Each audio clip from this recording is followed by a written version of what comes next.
Alright, we're going to deal with our absolute value function. And the first thing we're going to do, since we have been talking about all this linear stuff, is take a look at what's going on here. What's the difference between line 1 and line 2?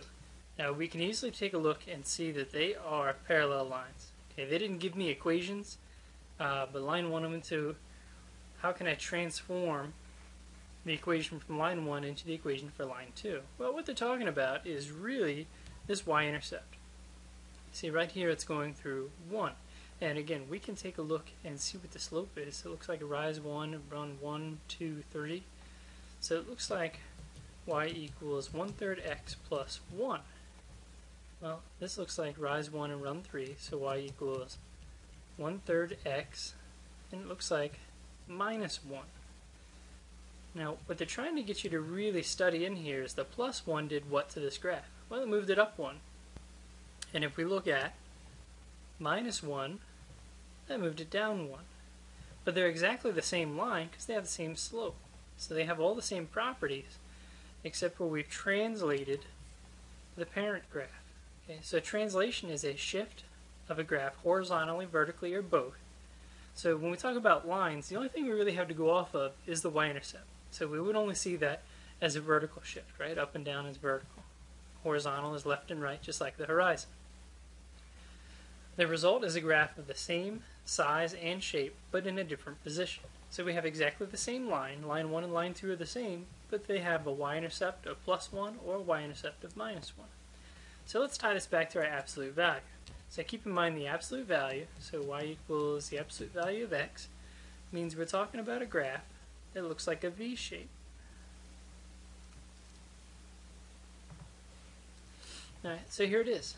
Y equals the absolute value of x. Well, here it is. Alright, so we could go through and make a table, talk about what's the absolute value of 0, 0, what's the absolute value of 1, 1, 2 is 2, negative 1 is 1, negative 2 is 2, so we get this nice V shape. Alright, next thing we have is, well, what if I put minus 2 on the outside of that thing? Well, we could go through, here they show it to us right away. So what happens is all those values are going to go down 2. So if I put 0 in here, I get minus 2. So 0 gives me absolute value is 0, minus 2 is negative 2. So now I get my starting point here, but the shape is exactly the same. So it rises 1 and runs 1 for every point that we have.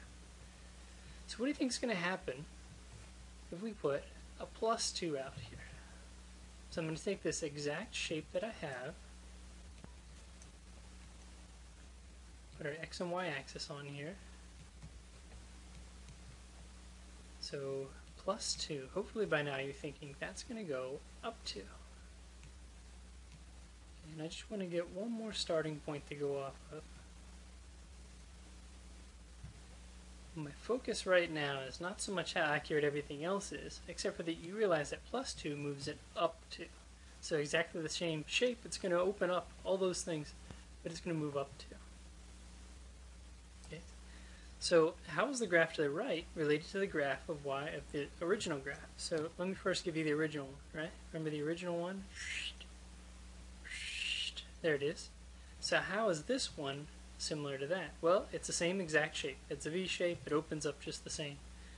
What we see is 1, 2, 3, 4. This one is up 4. Alright, so what's the deal? So if we're going to answer 1a, we have y equals the absolute value of x, or 1, 2, 3, plus 4, right? It went up 4, so plus on the outside means up. Part 2, what are the domain and range of each function in problem 1? Okay, so what's the domain and range? Well, the domain means we're talking about the x values. And all the x values for the absolute value, notice we have these arrows on the end? That means it's going to go on and on and on. So that's all real numbers. The symbol we use for that looks like this. It's an R with a double stroke on it. It kind of looks like an R combined with a paragraph sign. What about the range? Range means we're talking about the y values. So if I look at this original one that we have here, the one they gave us, what's the lowest y value we have? Well, it goes the whole way down to 4, and then it goes back up. So we're going to know that it has something to do with 4. So y is something to do with 4. Is it going up or down? Up, right? We just said up. So up, so it's greater than. Does this point count? You betcha. So it's greater than or equal to 4. So all the values, again, because we have these arrows on here, it's going to be greater than or equal to. All right, let's take a look at a horizontal movement. So if I take this, so I have the original one, and now it's going to go to the left 2. Which one is that, plus 2 or minus 2? Let's see here.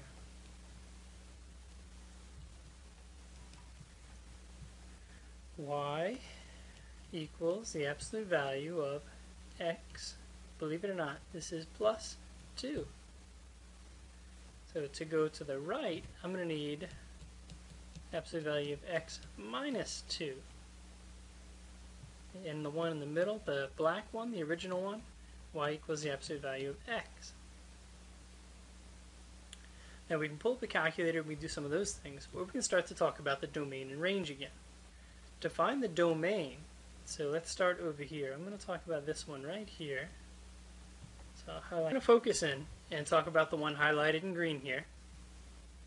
And what we have to realize when we're talking about x minus 2, well, if we take a look at what's going on for this ordered pair where y is 0, I would have to put a positive 2 in here.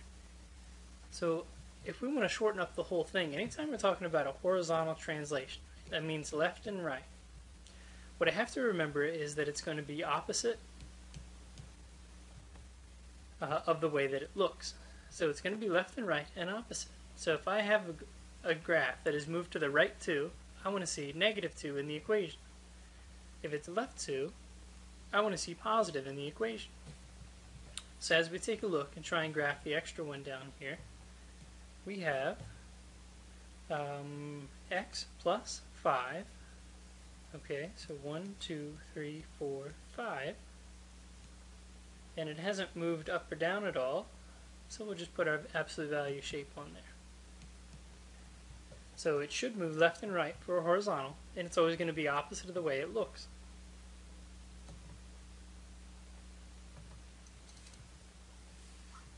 So we want to write an equation to translate y equals the absolute value of x. So if I wanted to go right, so right we think of positive.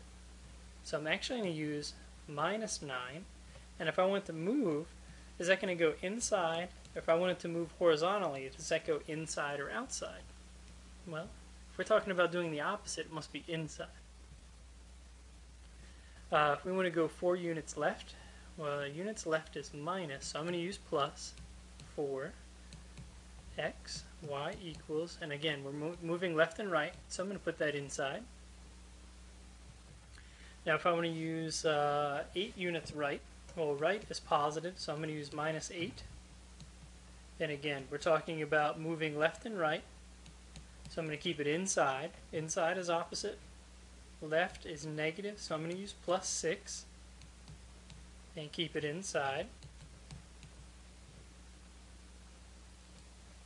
So that's how we translate those. Now we can combine the two, and that's what we're going to do on the next blank slide. So let me add a page here. We're going to take y equals absolute value of x plus 2 minus 3. Well, let's take a look at that. We got two things going on. The thing we just most recently talked about, so I'm going to start here. Inside is plus 2. Well, plus 2 inside is horizontal, so I'm going to go left 2. Outside, well, hello there, outside, minus 3 means down 3. 1, 2, 3. Remember, that's where we started. Outside is true, and it's either up or down. Inside is left and right, and it's opposite of the way that it looks. So here is the starting point of my absolute value.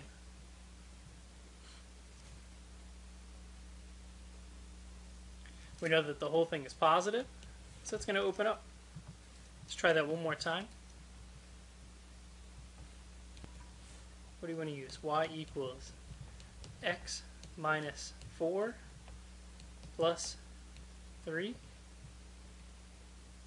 And again, I can start with either one now. I know plus 3 is going to move it up 3. So usually that's the no-brainer, right? Because it's up and down and it's positive. It's the way it looks. Here's the opposite one, right? Inside, left, and right. So negative 4 would be left, so I'm going right. 1, 2, 3, 4. I'm going to plot that ordered pair and graph. So that's what we're trying to get to. Alright, for your homework we have some mixed stuff here. This is a short video, so I do want you to try these out, see what the difference is, and then we have a lot of review. So all this stuff down below is a review, so give that a try, and we will work on this in class to get very, very good at it.